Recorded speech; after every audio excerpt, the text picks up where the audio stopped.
Now to a hilariously biased piece of journalism by the ABC's Paul Barry, who personally attacked reporters for their accurate reports on Daniel Andrews.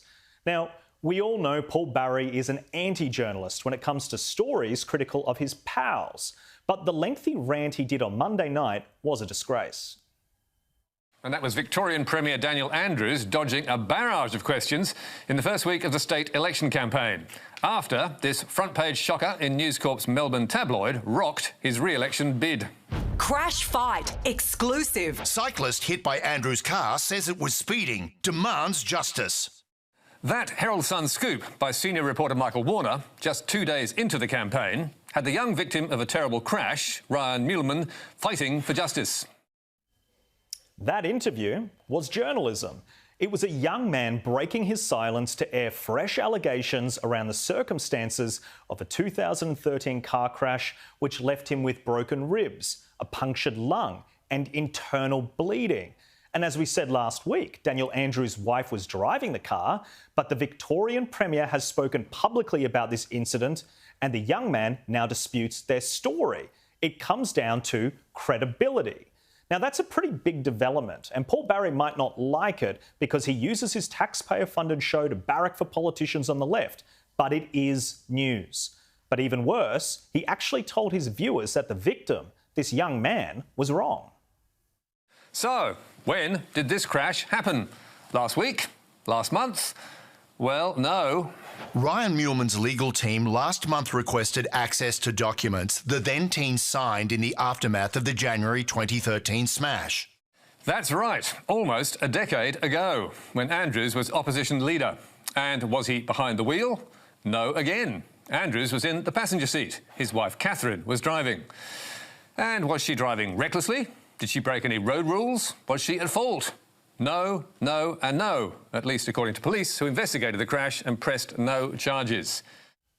Incredible that this man used his show to run a media defence for the most powerful politician in Victoria. But it is just sad that when this victim comes forward, Paul Barry attempts to discredit him like it is nothing. I don't know what happened that day, but I promise you Paul Barry certainly does not know. And for the crime of publishing quotes from a young man who simply wants answers, and for other accurate reporting about the tiny set of stairs Daniel Andrews fell from, Paul Barry had this to say. I have seen some rubbish in my time, but the Herald Sun's campaign coverage last week really does take the cake. Tim, Paul Barry, we know where his bias lays. He's constantly running a defence for politicians on the left. I thought that's everything the ABC stood against. I thought it was holding power to account. I thought it was challenging these politicians when their stories were falling apart. How does he get away with this?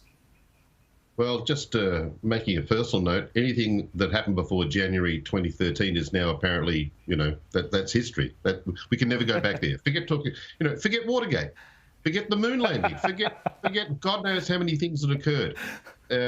January 2013 is when history begins, and we can only address events after that. When Paul Barry says that he's seen some things in his time, well, he's presented a lot of them, and now he is judging the Herald Sun for their coverage of the state premier during an election. That's when you tend to run stories like this. And as well, he's belittling the use of a front page photograph of the 2 steps that brought Dan Andrews down, literally. Now, that's a front page photograph any day of the week in Victoria. And the fact that the steps were just a minimal kind of thing doesn't mean the injuries didn't occur. For him to make this out to be the worst episode of journalism in history? No.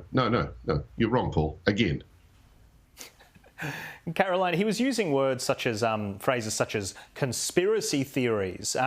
I always find it interesting how Paul Barry seems to know more than every single person on earth. He seems to have this concrete understanding of what is fact and fiction when the police don't know. He glossed over the fact that the police on the scene were actually under investigation at one stage. That wasn't mentioned in his report. What do you make of the way that Paul Barry runs these defences for such powerful people? Dan Andrews is a very powerful politician, but it's not just the Herald Sun that he's come up against, Jack. And you would have seen reported this week he traded some barbs with Paul Sakal of The Age over whether an IBAC report was released. And to the credit of the other journalists in the pack at the time, they all held firm because there was one very simple question that Dan Andrews didn't want to answer, but was actually incredibly relevant. So, look, I'm actually really happy to see that the press pack, which particularly during COVID was incredibly docile insofar as Daniel Andrews is concerned, has really found a backbone in the lead up to the election. And I think Paul Barry, he's on his own on this one.